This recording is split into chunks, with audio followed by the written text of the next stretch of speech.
sì. per fare la traduzione, poi magari interviene Sì, veloce. qualcosa e poi ci sono le domande. Allora, buongiorno a tutti, faccio una brevissima introduzione.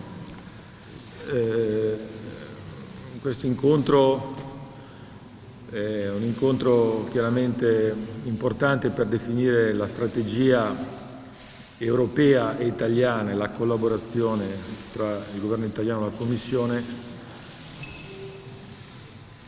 Abbiamo già avuto un primo colloquio a inizio settimana col commissario Breton e abbiamo ritenuto opportuno un incontro di persona oggi.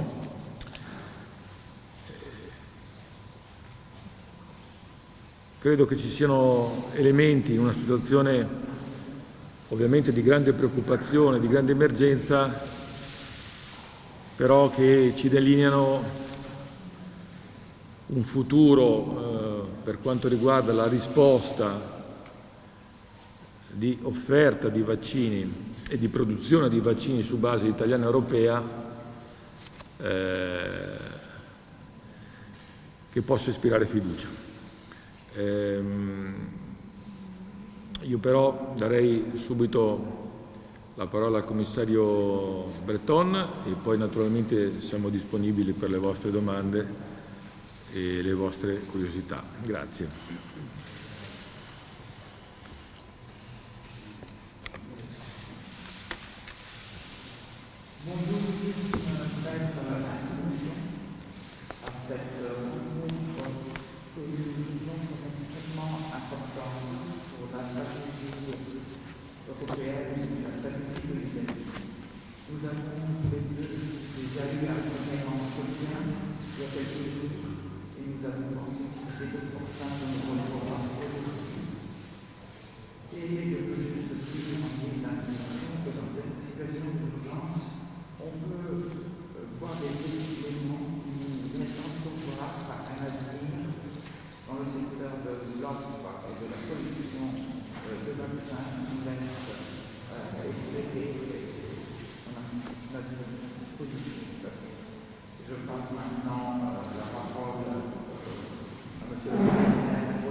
Merci beaucoup, Monsieur le Ministre, cher Giancarlo, de ton invitation. Je suis très heureux d'être ici ce matin à Rome pour m'entretenir avec le ministre de la production de vaccins en Europe et en particulier du rôle très important que joue l'Italie dans cette production industrielle. Je le fais avec les principaux pays de l'Union et évidemment l'Italie est l'un des tout premiers d'entre eux que je visite ce matin avec toi parce que l'Italie, avec quelques autres pays, est un des socles industriels les plus importants de notre stratégie vaccinale européenne. Je le dis sans détour, pas un seul pays aujourd'hui ne peut avoir une stratégie vaccinale autonome. Pas un seul. Nous sommes tous dépendants les uns des autres sur les supply chains industrielles et c'est évidemment de ça dont nous avons beaucoup parlé.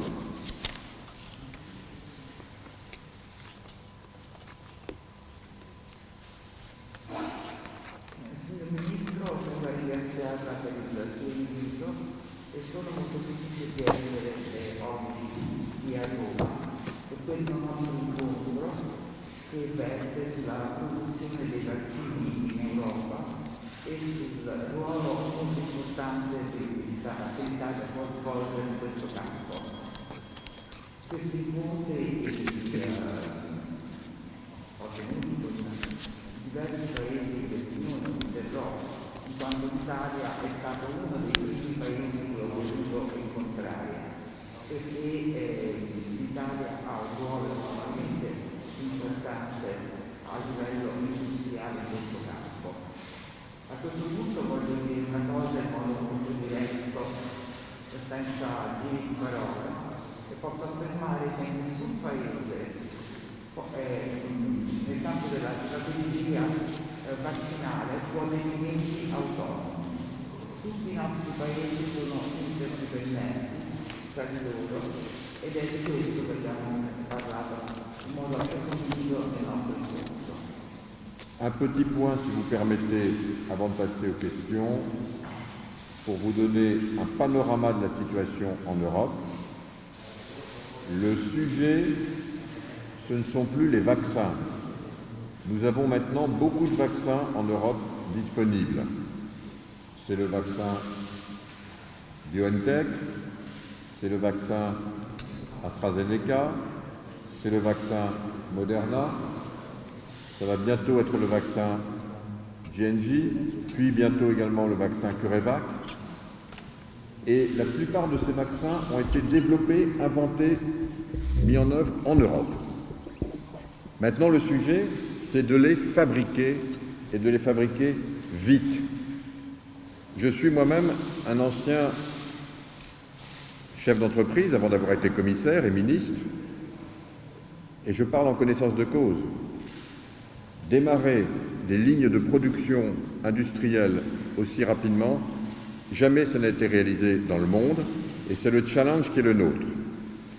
Nous avons démarré en Europe la politique vaccinale après l'approbation de nos autorités de santé, l'EMA, pour être sûr à 100% que les vaccins n'aient pas de risque pour la population, à la fin de l'année 2020. Les États-Unis avaient démarré un mois avant, et nous sommes maintenant à 2 mois donc de la production de ces vaccins et de la mise en œuvre. Je suis très impressionné de la rapidité avec laquelle les industriels désormais produisent ces vaccins. Ça s'accélère tous les jours. Je pourrais vous donner les chiffres tout à l'heure si ça vous intéresse, mais je suis confiant dans la capacité de l'Union européenne de délivrer pour l'ensemble de nos 456 millions de concitoyens les vaccins dont ils ont besoin, pour faire en sorte que d'ici à la fin de l'été, tous ceux qui souhaiteront être vaccinés puissent l'être, et j'espère même avant.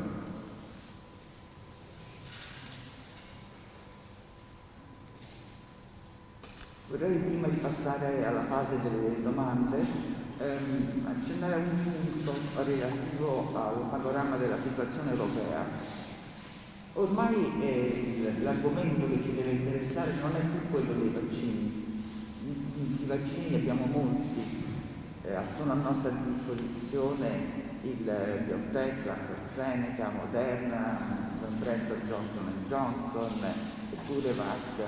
Quindi la situazione dei vaccini è più che rassicurante. Ora il problema è quello di continuare a fabbricare questi vaccini e farlo con rapidità. Io stesso sono stato, prima di occupare la posizione di ministro, di commissario, sono stato un industriale e so che cosa parlo, conosco i tempi necessari per cambiare la linea di produzione. Sono rimasto assai sorpreso dalla rapidità con cui si è riuscito a fare questo cambiamento. La sfida che questo rappresentava era enorme, eppure si è reagito con grande rapidità. In Europa abbiamo voluto avviare la fase di vaccinazione solo dopo aver ricevuto tutte le autorizzazioni necessarie dalle autorità preposte. Gli Stati Uniti hanno iniziato un mese prima di noi ormai sono 2 mesi che vacciniamo e insisto su questo punto, sono assolutamente impressionato dalla rapidità della produzione. Più tardi, se vorrete, potrò anche darvi delle cifre, però intanto posso dirvi che sono estremamente fiducioso sulla capacità dell'Europa di consegnare i vaccini sempre più rapidamente e penso di poter dire che speriamo da qui alla fine dell'estate di aver potuto vaccinare tutti i cittadini europei.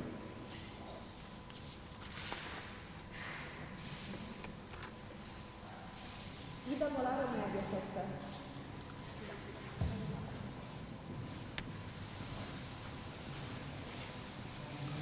Buongiorno.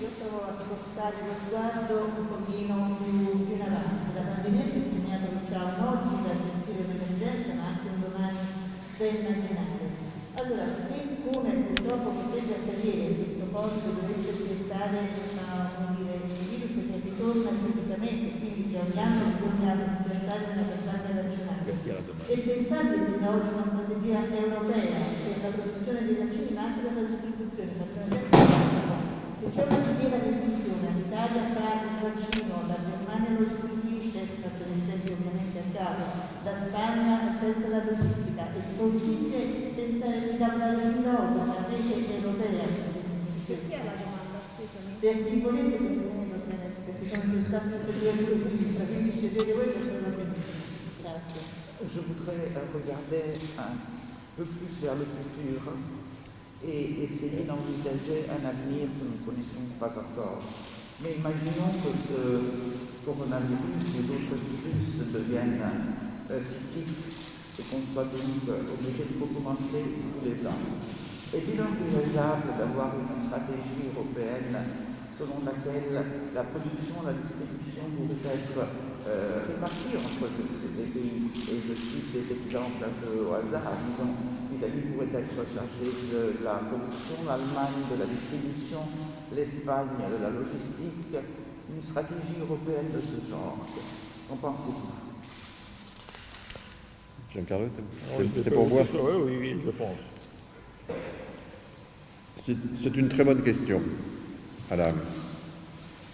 C'est exactement la question que nous nous posons et dont on a discuté tout à l'heure avec le ministre.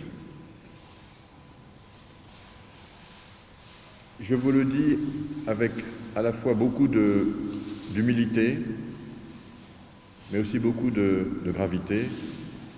Nous allons nous sortir de cette crise. J'en suis convaincu. Nous allons réussir la politique vaccinale dans les mois qui viennent, qui est indispensable.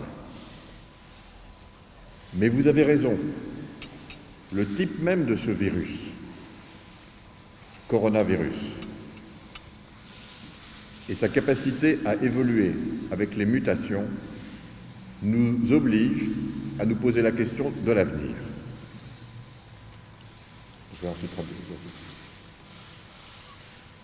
Signora Sua, un'ottima domanda, tra l'altro una domanda che ci siamo posti anche noi e della quale abbiamo discusso con il Ministro. Lo dico con grande umiltà ma anche con grande serietà. Sono assolutamente convinto che riusciremo a portare avanti in modo positivo la politica vaccinale europea. Però lei ha ragione. Proprio questo tipo di virus, il coronavirus, e la capacità che ha dimostrato di rapida evoluzione con tutte le mutazioni che abbiamo conosciuto, che potremo conoscere, ci porta effettivamente a interrogarci su un futuro un po' più lontano. Premièrement, parce que il est peut-être envisageable qu'en automne ou en hiver, il soit nécessaire d'avoir une nouvelle dose de vaccin, si c'est nécessaire, pour faire face aux variants. Et donc il faut s'y préparer, sans crainte, mais s'y préparer. Deuxièmement, parce que nous pourrons avoir effectivement à faire face à une nouvelle pandémie dans l'avenir. Et donc c'est l'obligation de nous préparer, et seul un continent peut le faire. Un chiffre qu'il faut avoir en tête, à la fin de cette année, la capacité de production de vaccins en Europe sera entre 2 et 3 milliards de doses par an. La capacité aux États-Unis sera entre 2 et 2,2 milliards. L'Europe sera le premier continent en matière de fabrication de vaccins dès la fin de cette année. Les autres pays n'existent pratiquement pas en fabrication. La Russie est dans une situation désespérée. Ils ne savent pas fabriquer les vaccins. La Chine est très très loin. Et nous aurons uniquement sur la planète les États-Unis avec 2 milliards ou 2 milliards et demi de capacité, et nous avec près de 3 milliards, 5 milliards de capacité pour nous bien sûr, mais pour la planète. Ça c'est la réalité. Deuxièmement, Je vais laisser la traduction pour vous parler du deuxièmement. Quindi relativamente alla sua domanda, effettivamente, come dicevo, è importante, primo perché dovremo prendere in considerazione che forse in autunno prossimo o forse nel prossimo inverno potrebbe essere necessario dover inoculare una nuova dose a chi è stato vaccinato e quindi dobbiamo prepararci senza grandi timori, ma dobbiamo prepararci. E il secondo punto è che potrebbe effettivamente anche esserci una nuova pandemia e di fronte a questa evenienza la risposta può essere data soltanto a livello continentale. Vi cito una cifra: a fine anno in Europa avremo una capacità produttiva di vaccini dai 2 e i 3 miliardi l'anno. Gli Stati Uniti saranno intorno a 2 miliardi e mezzo. Quindi l'Europa è il primo continente per quanto riguarda la produzione dei vaccini. Gli altri paesi non stanno assolutamente al passo. La Russia è in gravissime difficoltà, non è in grado di produrre vaccini e la Cina è molto indietro ancora. Quindi fra Europa e Stati Uniti si potrà contare su 5 miliardi di vaccini, per noi naturalmente e per tutto il pianeta. Donc deuxièmement, sur la question que vous posiez, nous sommes déjà très intégrés en Europe. En Italie, par exemple, il y a beaucoup d'entreprises qui sont spécialisées dans une phase très délicate de la fabrication des vaccins qu'on appelle le fill and finish, c'est-à-dire le remplissage des vaccins. C'est très délicat, très minutieux. Beaucoup d'entreprises sont parmi les meilleures au monde en Italie. Par exemple, pour AstraZeneca, tous les vaccins qui se retrouvent aujourd'hui dans les mains des médecins ou des infirmières AstraZeneca ont été mis en bouteille ici, en Italie, dans l'usine de Agnani. Tous. La fabrication de la drogue substance, donc du bulk, se fait en Belgique ou aux Pays-Bas pour AstraZeneca. Pour les vaccins à ARN messager, comme ceux de BioNTech, des lipides se font ici. Des filtres nécessaires se font ici. Les cuves se font en Allemagne. On est déjà très intégrés.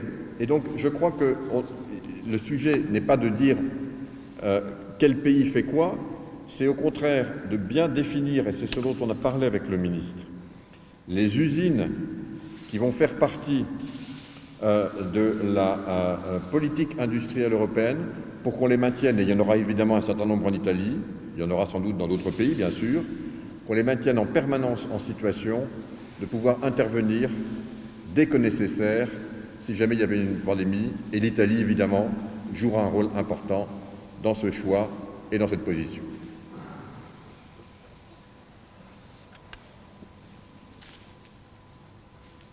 Rispetto alla sua domanda posso dirle che già in Europa si è molto integrati. In Italia ci sono molte aziende specializzate in una delle fasi più delicate della produzione del vaccino, che è quella del pezzettino, del sentimento dei flaconi. Per quanto riguarda AstraZeneca, per esempio, tutti i vaccini che vengono preparati sono messi in flacone in Italia. Sono magari all'impianto di Anagni. Sono magari fabbricati in Belgio, in Olanda, però per quanto riguarda la messa in flacone, su questa viene in Italia. Ci sono paesi, per esempio nel caso dei vaccini mRNA, per cui i lipidi vengono preparati qua, i filtri vengono preparati qua, magari invece i bacini di contenimento sono preparati in Germania, quindi questa integrazione tra i paesi europei già esiste e non si tratta più adesso di chiedersi quale paese fa che cosa, ma definire invece quali sono gli impianti che potranno partecipare alla politica europea, impianti italiani come impianti di altri paesi, e mettere pianti in condizione di essere pronti in situazioni di poter intervenire in qualsiasi momento proprio nell'eventualità da lei sollevata. Alessandro Basso, La Pressa.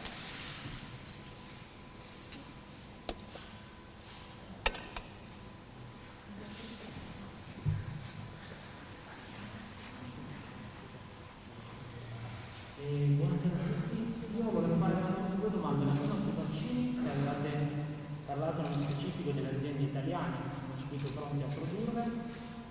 E la seconda domanda è sull'Italia, il nostro Giorgetti, di domani, se funziona l'incontro con Vestager, qual è il piano al momento concordato dall'ultimo governo. Bonjour, deux questions. La première concerne les vaccins. Je voudrais savoir si au cours de votre entretien, vous avez parlé des entreprises italiennes qui pouvaient passer à la phase de production de ce vaccin. Et puis la deuxième question pour Monsieur le ministre Giorgetti, qui concerne la réunion de demain sur Alitalia, si j'ai bien compris. Allora, non funziona. Bene. Ah no, funziona. Allora, per quanto riguarda l'Italia, le risponderò dopo che ho parlato col collega, con la collega Vestager. Domani mattina è previsto un incontro insieme ai ministri Franco e Giovannini. Abbiamo ereditato dal precedente governo un piano che viene continuamente aggiornato e rivisto e che deve essere in qualche modo negoziato per quanto riguarda il suo sviluppo con la Commissione europea e ovviamente con l'amministrazione straordinaria che in questo momento garantisce l'operatività dell'Italia. Quindi saremo più precisi domani mattina, deve avere pazienza 24 ore.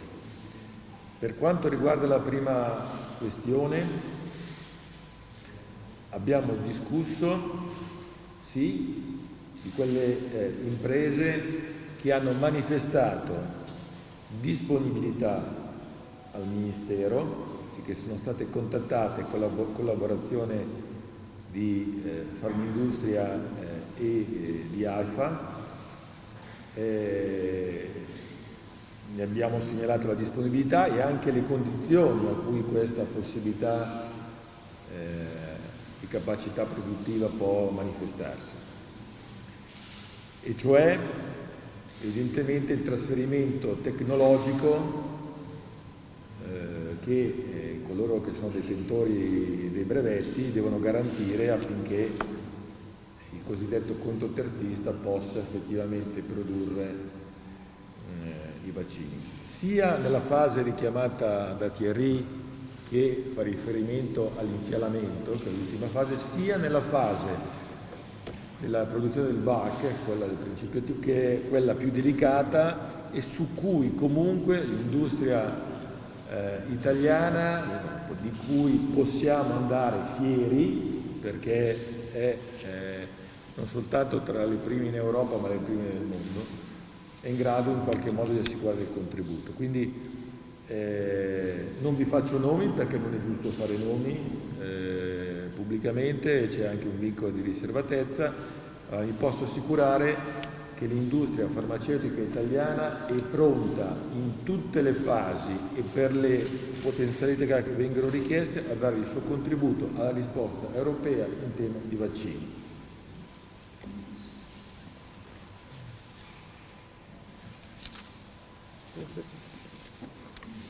Pour ce qui concerne l'Italia, effectivement, demain, il y aura une réunion avec le ministre Franco Giovannini. Nous avons hérité un plan du gouvernement précédent et ce plan devra être renégocié. Je ne peux pas vous donner de détails plus précis. Vous devez avoir un peu de patience, attendre encore 24 heures pour en savoir davantage. Quant à la première partie de la question, effectivement, avec monsieur le commissaire, nous avons discuté des entreprises qui pourraient intervenir en Italie, il y a des entreprises qui ont manifesté leur disponibilité et nous les avons contactés avec la collaboration de Palmiro et de Alpha. Et nous avons également discuté des conditions qui sont à la base de leur participation, à savoir du transfert de technologies que doivent faire ceux qui sont propriétaires des brevets.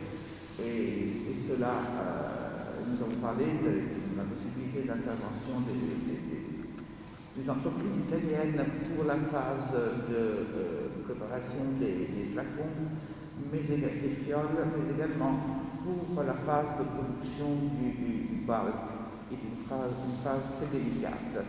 Mais je peux vous assurer que l'industrie italienne peut être fière de l'apport qu'elle peut offrir à l'Europe dans ce sens. Je ne peux pas naturellement vous citer de nom, mais je vous assure que l'industrie pharmaceutique italienne est tout à fait prête à donner son apport à la stratégie européenne de vaccination.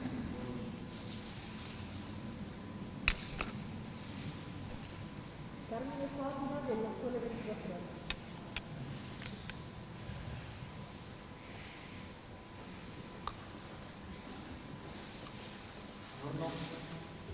Due domande per il commissario, per chiedere se è in previsione un'iniziativa europea per regolare o facilitare il passaggio alla condivisione di brevetti tra le imprese. Allora, il Ministro dice che è possibile, voglio chiedere se si può delineare meglio il ruolo dello Stato in questo polo pubblico-privato dal punto di vista finanziario. In particolare volevo chiedere se il commissario ha parlato della possibilità di utilizzare anche le risorse del recovery plan, se in maniera più imminente pianifica invece già di avviare delle misure di sostegno col decreto sostegno che c'è la prossima settimana, e se tra le varie opzioni c'è anche quella di una compartecipazione azionaria dello Stato in veicoli societari. Grazie.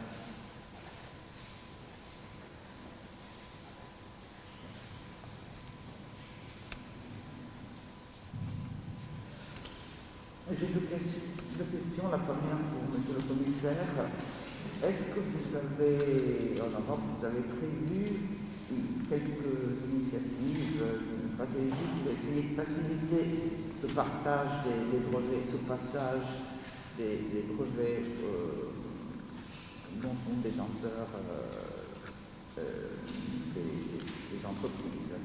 Et pour Monsieur Giorgetti, quelques approfondissements sur le pôle public et privé, surtout du point de vue financier. Est-ce que vous avez envisagé la possibilité d'utiliser les fonds du Recovery Plan, ou est-ce que dans le décret qui sortira la semaine prochaine et qui voit des aides, vous avez prévu quelque chose en ce sens? Et je voudrais savoir quelle est éventuellement la participation de l'État dans ces initiatives. Pour la première question, la réponse est oui. Nous avons mis sur pied un instrument qui permet aux entreprises qui souhaitent coopérer de le faire dans les meilleurs délais en échangeant leur savoir-faire technologique et en donnant la possibilité d'avoir un accès immédiat aux brevets détenteurs par l'une des entreprises envers l'autre. Donc la solution existe, elle est déjà mise en place du reste en Europe, dans certains pays. Mon rôle en tant que responsable de la task force des brevets, c'est de faciliter ces rapprochements. On en a vu dernièrement en Allemagne. Il y en a, je peux vous dire, qui sont discutés aujourd'hui en Italie entre des acteurs, et nous saurons donc leur faciliter cette tâche. Ce sont des accords qui sont des accords volontaires, et notre rôle à nous, c'est de faire en sorte que ceci se passe dans les meilleures conditions et plus rapidement. Je passe la parole au ministre sur l'aspect financier, en me réjouissant cependant du fait que j'ai cru comprendre que l'Italie allait très bientôt pouvoir bénéficier des fonds du plan de relance européen, Next Generation EU, et à titre personnel, compte tenu de mon attachement à l'Italie, je me réjouis que l'Italie soit de très loin le premier bénéficiaire de ces fonds, puisque plus de 28% de tout le programme de 750 milliards va venir à l'Italie. J'en suis heureux et fier à titre personnel. Intanto rispondo mentre... Sì, la mia risposta è sì. Abbiamo effettivamente già previsto e creato un meccanismo che permette alle aziende che desiderano collaborare di passare alla fase di scambio del know-how e consente loro di avere accesso al brevetto. E quindi una soluzione che già esiste, e il mio ruolo in quanto responsabile della task force europea sui vaccini è proprio quello di facilitare l'avvicinamento tra queste due entità diverse. È molto visibile che già oggi in Italia ci sono delle discussioni in corso a questo livello tra alcune aziende. Gli accordi sono degli accordi assolutamente volontari e il nostro ruolo è proprio quello di far sì che ciò avvenga nelle migliori condizioni possibili. E prima di dare la parola, passare la parola al Ministro Giorgetti, vorrei dire a proposito dell'aspetto finanziario che mi rallegro assolutamente di sapere che il recovery verrà presto utilizzato dall'Italia, che è del resto il primo paese beneficiario in Europa, e come amico di lunga data dell'Italia sono particolarmente felice di questa situazione.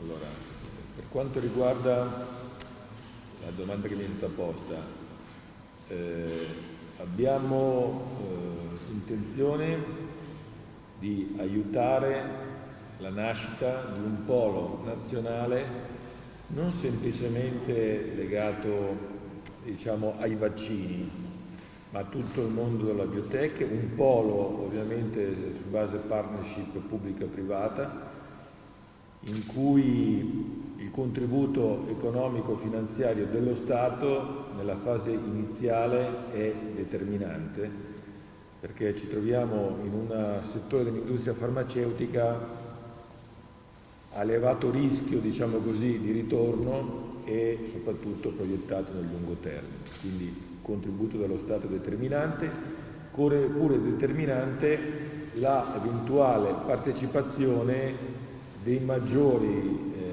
soggetti dell'industria farmaceutica italiana che sono chiamati in qualche modo a fare la loro parte, e sono convinto che non faranno mancare la loro adesione a questo progetto. E questo è un primo aspetto. Il secondo aspetto è che sia nel decreto legge sostegno, ristori, non so come lo chiamerete voi giornalisti, sia in un decreto che mi appresto a firmare come Ministro dello Sviluppo Economico, saranno allocate già importanti risorse per accompagnare sia il progetto di polo, sia quelle aziende che in qualche modo accompagneranno la strategia italiana e europea di risposta ai vaccini. Stiamo parlando complessivamente dell'ordine di 400-500 milioni di euro. Il tutto perché consideriamo questo settore industriale, uso questo termine anche se questo settore industriale è un settore fondamentale nel futuro. Parliamo tanto di transizione energetica, eccetera, eccetera, eccetera, ma qui c'è una grande sfida su cui l'Italia è ben posizionata e ha tutte le carte in regola con i giovani suoi ricercatori che vogliamo in qualche modo tenere anche qui in Italia per creare ricchezza e sviluppo.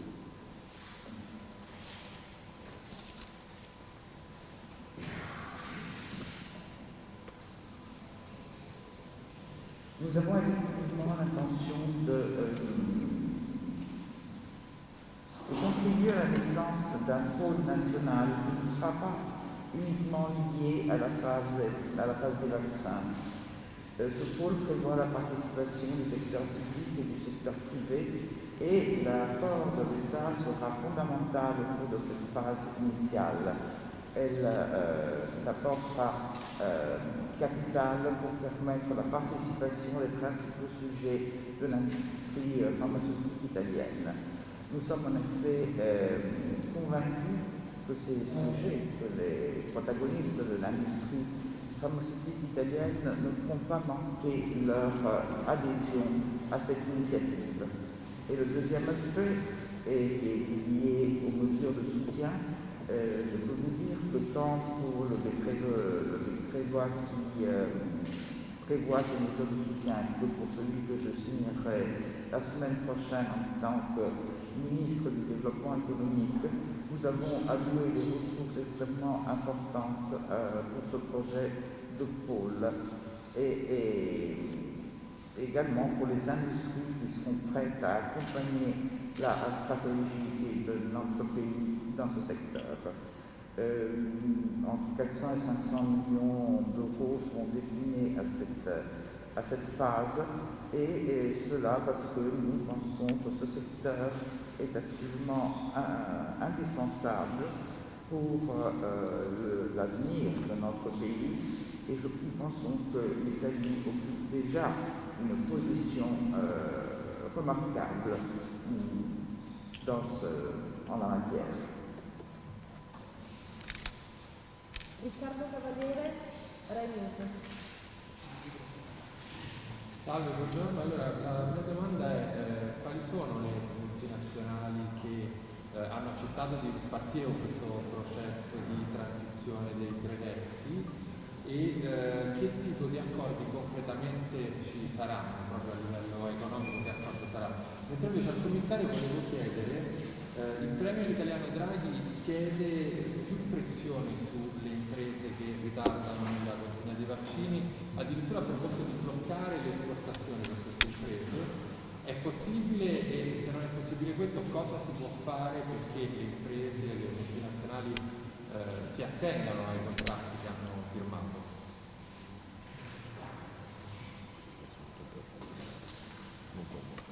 Bonjour, une première question qui s'adresse à Monsieur le ministre. Je voudrais savoir quelles sont les multinationales qui ont accepté de participer à cette phase de transition pour le passage des brevets et quel type d'accord avez-vous envisagé pour ces multinationales? Pour Monsieur le commissaire, notre Premier ministre, Monsieur Draghi, voudrait que l'on exerce davantage de pression sur les entreprises qui ne respectent pas les engagements pris dans la fourniture des vaccins et il a même parlé d'éventuellement bloquer les exportations de ces entreprises. Est-ce que cela est possible?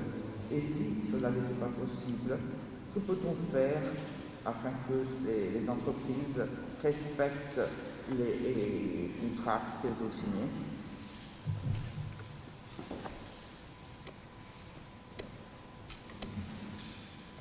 Si accende sempre al terzo tentativo, quindi sarà un motivo.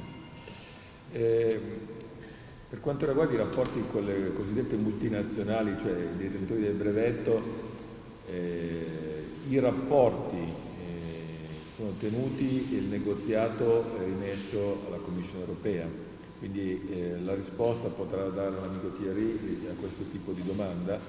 È chiaro che le potenzialità di produttive che può offrire l'Italia e diciamo così i siti produttivi in Italia sono legati appunto a questo trasferimento tecnologico. E quindi io ho chiesto al commissario che si faccia parte diligente per assicurare questo matrimonio che poi si svolgerà come di consueto nelle forme di partenariato tra il conto terzista e colui, come già avviene attualmente per alcune realtà. È stata ricordata la realtà di Anagni che già oggi lavora in questo modo. Ma è interesse comune, oserei dire anche di quelle multinazionali, trovare queste forme di collaborazione, perché i numeri che ha ricordato il commissario Breton sono numeri importanti. Entro la fine dell'anno dovremo produrre in Europa 3 miliardi di dosi e quindi ricordo per inciso che l'Europa e gli Stati Uniti sono i due continenti in grado di produrre vaccini per tutto il mondo, quindi dovremo produrre vaccini per noi e anche per gli altri. Questo è molto importante, che vale la pena di ricordare. Quindi e anche questo è il motivo della collaborazione che ci deve essere tra noi e la Commissione, perché soltanto lavorando tutti assieme riusciamo a comporre tutto il puzzle, che è molto complesso, molto complicato, della supply chain dei vaccini.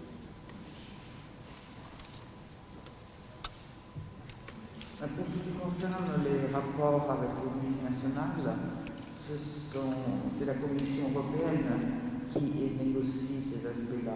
C'est donc M. Breton qui pourra vous répondre avec plus de précision. Mais il est évident que le potentiel qu'offre l'Italie dépend de cette possibilité de transfert technologique. Et c'est la raison pour laquelle j'ai demandé à M. Breton d'œuvrer en faveur de ce mariage, disons, qui d'ailleurs, dans certains cas, déjà existe. Pensons à ce qui se passe à Anagni. Il est évident que c'est un intérêt commun, parce que de l'arrivée à cette collaboration, parce que les chiffres sont extrêmement importants. Comme M. Breton l'a rappelé, d'ici la fin de l'année, nous arriverons à 3 milliards de doses. Et n'oubliez pas que les seuls producteurs sont l'Europe et les États-Unis. Et donc ces vaccins ne sont pas destinés uniquement à nous, il faudra également couvrir l'ensemble des autres pays. Et c'est la raison pour laquelle la collaboration avec la Commission européenne devient absolument capitale pour arriver à atteindre ces résultats. Juste un petit point sur ce que vient de dire le ministre. C'est évidemment aussi la raison de ma venue ce matin à Rome et de l'entretien approfondi que nous avons eu ensemble, que de définir une stratégie à mettre en commun. On a parlé du reste concrètement de certaines entreprises qui pourraient collaborer. C'est évidemment pas public, mais nous avons de très bons candidats sur lesquels nous allons travailler ensemble. Et quand on espère que ces candidats auront pu se mettre d'accord, on le rendra public. En tout cas, il y a de très bons candidats. Solo un punto, questi aspetti del resto spiegano anche, sono la base della ragione per cui sono venuto qui oggi a Roma e la ragione del nostro incontro, questa necessità di definire una strategia comune. Abbiamo effettivamente parlato e citato anche dei nomi di aziende, ovviamente non pubblici, ma vi posso assicurare che in Italia ci sono degli ottimi candidati per svolgere questo ruolo, veramente ottimi. En ce qui concerne la deuxième question, je connais bien le Premier ministre Mario Draghi depuis longtemps. Lorsque j'étais moi-même ministre des Finances, il occupait déjà des fonctions très importantes dans le monde de la finance et en particulier au sein du gouvernement italien. Je connais sa rigueur, et je connais aussi son sens des rapports de force, notamment vis-à-vis de ceux avec lesquels il a contracté, et je partage et sa rigueur et son sens des rapports de force. Je vais ensuite dire la suite. Per quanto riguarda la seconda domanda, posso dirle che io conosco Mario Draghi da lungo tempo, l'ho conosciuto bene in particolare quando io stesso sono stato Ministro delle Finanze e sono perfettamente al corrente di quello che è il suo rigore e nonché il suo approccio ai rapporti di forza rapporti di forza verso coloro che si sono impegnati rispetto al governo, che hanno firmato dei contratti, e posso dirvi che io condivido entrambi, sia il rigore che il suo approccio ai rapporti di forza. Maintenant, nous avons mis en place en Europe un instrument pour nous permettre de contrôler ceux qui quittent le territoire européen en ce qui concerne notre politique vaccinale. Et c'est bien normal, car nous sommes, vous l'avez compris, dans une sorte de guerre économique mondiale et nous devons protéger avant tout les intérêts des Européens, mais aussi avoir les instruments pour faire en sorte que ceux avec lesquels nous avons contractualisé tiennent leurs objectifs. Cet instrument d'autorisation préalable pour toute exportation de l'Union européenne a principalement pour but, et en ce qui me concerne, puisque j'en suis l'un des principaux utilisateurs dans mes fonctions, d'avoir la transparence, mais aussi, si jamais nous voyons que tel fournisseur est en retard très significatif par rapport à son calendrier, de rentrer dans une discussion pour corriger ce retard. Voilà l'objet réel de cet instrument, et je dois pouvoir vous dire que depuis qu'on l'a mis en route, ça marche bien.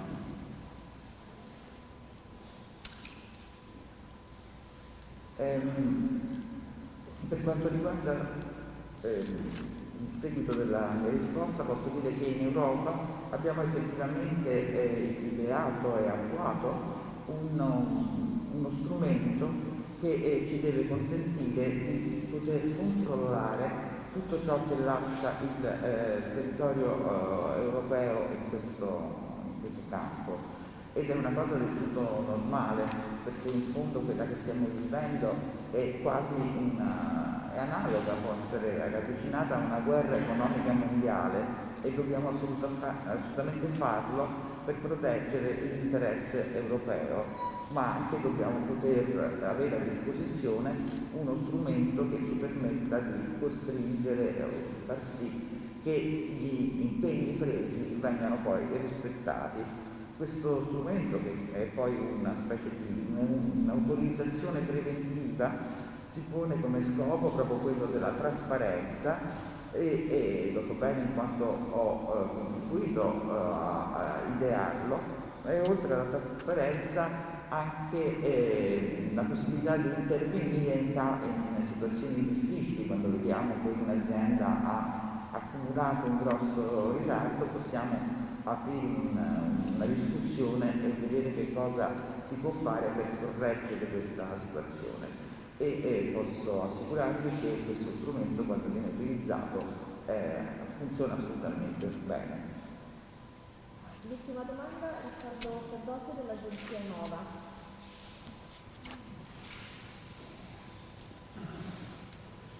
Buongiorno Ministro, buongiorno Commissario. Una domanda che è un po' da tema vaccini.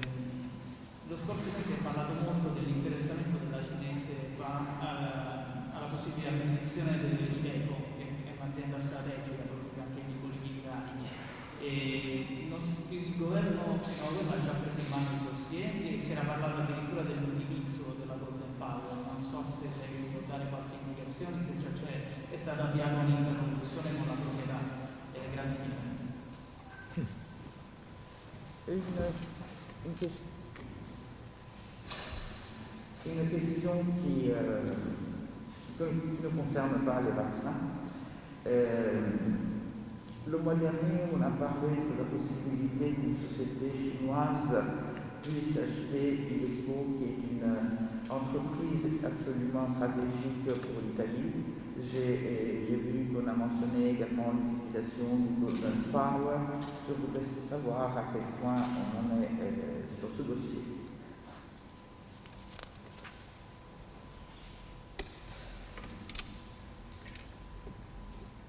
Come certamente saprà chi mi ha posto la domanda, il Golden Power è una procedura complessa che si attiva nel momento in cui i fatti avvengono. Mi sembra di poter dire in questa fase soltanto che la questione è oggettivamente materia che interessa il Golden Power. Questo non significa che lo adotteremo, significa che considero comunque strategico un certo tipo di produzione che può essere anche oggetto di riconversione industriale proprio nell'ambito del Piano Nazionale di Ripresa e Resilienza di cui si parla. Quindi l'importanza della filiera dell'automotive e evidentemente Iveco si inserisce in questo ambito, è sicuramente l'oggetto dell'attenzione del governo. Comme vous le savez, le Golden Power est une procédure complexe qui est activée quand les choses se réalisent concrètement. Cette question-là peut faire l'objet du Golden Power, cela ne signifie pas que nous le ferons nécessairement, mais c'est sûrement, comme vous l'avez dit, un aspect stratégique compte tenu de l'importance du Iveco dans notre filière. Bene. Grazie, merci. Merci. Au revoir.